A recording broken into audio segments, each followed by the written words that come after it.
Thanks for joining me as we talk about this issue of anger management and how that affects so many of our clients. Right. Anger management is an issue that faces not only men, but faces women, faces families, and can destroy families. And I think it's something that the people need to hear about. People who think that they may have an anger problem should seek counseling, should seek some type of help, whether that be individual or group or maybe even family counseling. People should come in if they suspect that they have an issue like this. And there's so many dimensions to anger management. You know, we have some people that come in that are somewhat aware or would say, yeah, I think I do have an anger management issue. Then there's some that are like, wow, no, my spouse thinks I need to be here. My boss referred me because I don't take his or her suggestions well. Right. So different levels of awareness. Right. I agree with you. And an anger issue is an issue that is not necessarily across the board in all situations, but we would probably see it some way in all situations. It may manifest itself differently at the office than it would at home in a private area, but it will manifest itself somewhere. I recall, I've had clients come in who there was an incident at home and it scared them because they had never behaved that way before, and then at the admonition of a spouse, they came in and sought some help. Yeah, so anger management, there's different perceptions. And, when you mention about a spouse, sometimes it's helpful to have the spouse come in for certain sessions or maybe meet with each party separately, Right. And then do some consultation. So Right. we frequently see that as well. Yeah, because most of the time, although our own self-perception can lead us down a path of anger, a lot of times it can be the system itself may have some flaws in it, and we've talked earlier about a systems approach where there's a family approach. Family is more of a system, and depending on what antecedents are injected may depend on how the person behaves as far as their anger goes too. Yeah, and each person, as you mentioned, you have that interpersonal relational dimension or dynamic in it where, they both have a different family of origin. Right. There's a different family system. Then, what if we're talking about even in a corporate thing? What if we get an EAP referral from a job setting or whatever? There's productivity standards, there's management ideas in a certain setting. So there's so many layers of expectation and assumptions from each party in that setting. Right, and I like what you said earlier about a system. It's more of all behavior is more of a revolving system. There are things that happen and then we react to them depending on what our belief or our perception about that. And so when we perceive that happening again, we're going to behave a similar way as we did before. And so we continue that behavior, and the more that we continue that behavior, the more we perceive of these other issues coming in, which keeps the system revolving. And what we need is to have some type of break or some kind of new behavior injected in that system. I like what you said about the two different families of origin coming together. When couples do marry and start their own family, I really do. We might want to plug, and we may want to even put a spot on about couples getting counseling before they get married. Right. I think it's tremendously beneficial so that each person comes to the marriage with a correct view of expectations of the other person. A lot of times, we get the women have the idea of the man riding through the shining with shining armor, riding the white steed, and he's going to save her, and men get that image of the damsel in distress, and he's coming to help her out, and then all of a sudden we're married and we have to work and we have to pay our bills, and wait a minute, this isn't what my expectations. Sure. And so when those expectations don't get met, we have maybe become disillusioned about about the marriage in general. And so then the system starts, perhaps a negative system. And one person says this, well, then this happens, and then it keeps escalating, and it keeps on a negative system or a crazy cycle. And the same thing can happen on a positive note also. When positive things happen, that system can keep going too until something gets interjected or someone perceives something negative, and then it can start down that negative trail again.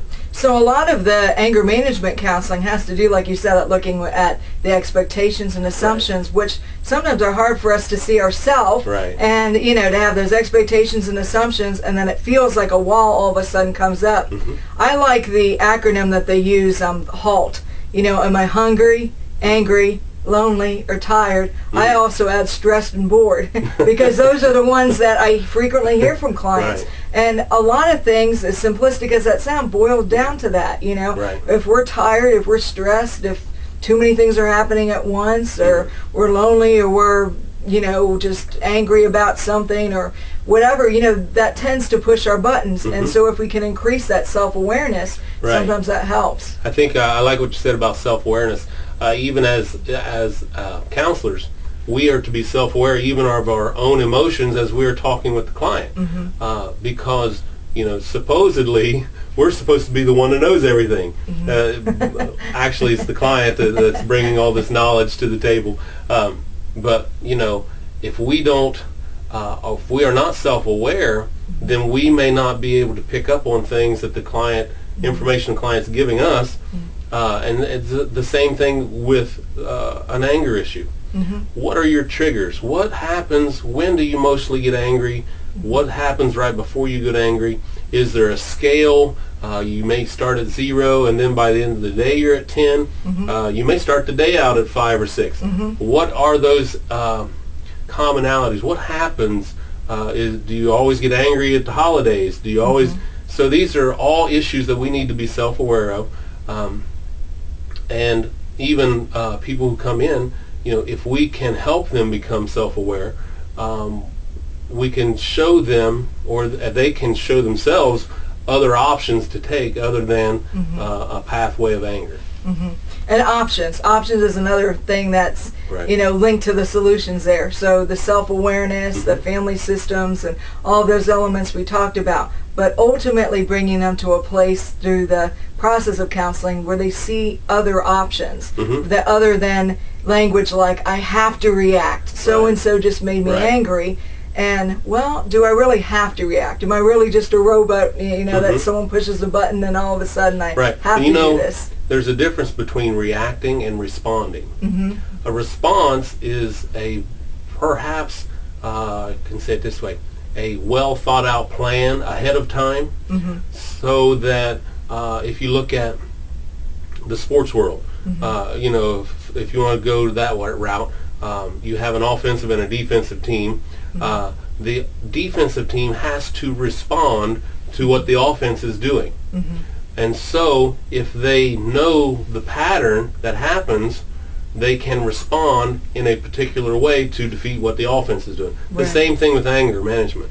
If we can respond when we know the patterns that are set up ahead of time, and then we see that pattern, okay, this is what happened last time, I see that, and this is what I did, okay, I don't want to do that because that didn't work, and this is the way I'm going to respond and take a different route that way. And finding out what works. You know, that's what it's ultimately about. We talked about this almost every time that we talk with clients, but about what works. You know, sometimes when people are angry or stressed or depressed coming into counseling, they find it hard to find, you know, what it is that worked. But sometimes part of the counseling is finding out, what about those times in between the anger? There are times that they did manage by not exploding, by doing something else, and going back to that too. It's funny that you said finding a different way, and if it works, continue with it. I had a client who had stepchildren in the home, and they always struggled getting into the car and going places because the children wanted to argue and fuss over where they got to sit. And I said, well, what have you done in the past that did work? And they said, well, currently what we do is we send the kids out to the car, and we let them figure it out, hash it out themselves, and then we give them about 3 or 4 minutes, and then we go out, and then no stress. We get in the car. We're not yelling. I said, okay, and that's working, and she said, yeah, for the most part it does. I said, well, what else have you done that did work? And they were kind of embarrassed to say it, but they said, well, we came up with a seating chart. I said, really? I said, we do it in the classroom, and the teachers do that because you are placing children at particular places to avoid different kind of conflicts. And they said, well, we did that, but then, we kind of got some ridicule from some other adults that was really kind of childish. And I thought, well, even if it was childish, did it work? Well, yeah, it worked. I said, was there stress in the car? No stress. Was there yelling and screaming? No yelling and screaming. I said, it sounds like it worked. And so when you find options that work, continue doing them. Right. And then build upon it. So many different elements, but again, I know I've said it before, but we like to tailor counseling to the individual person. So if you're interested in finding out a plan that works for you in terms of managing your anger or stress, or even just life transitions, just minor things sometimes that irritate or frustrate any of us, feel free to give us a call at 614-353-4157.